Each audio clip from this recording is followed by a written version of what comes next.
You're going to need 1 1/4 cup of mochiko flour, 1/4 cup of regular flour, 1 tablespoon of baking powder,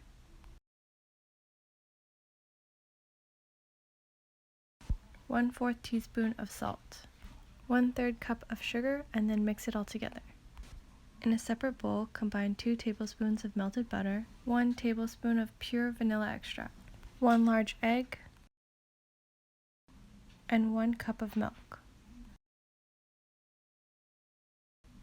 Whisk it all together and then pour it into the dry ingredients. I think I might have did something wrong because the melted butter obviously got cold with the cold milk. But just continue to mix it together and it turns out fine.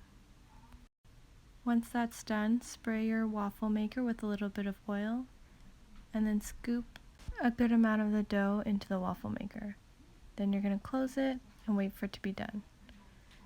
Be careful when taking it out, it's really hot, and I recommend eating it right away.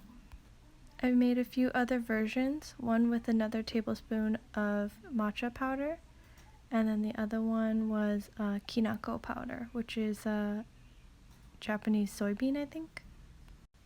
I think we definitely like the plain one the best, but after that I would say matcha and then Kinako. All it really needs is some butter or some strawberries. It doesn't need too much extra sugar because it's already sweet. I hope you like it. Enjoy!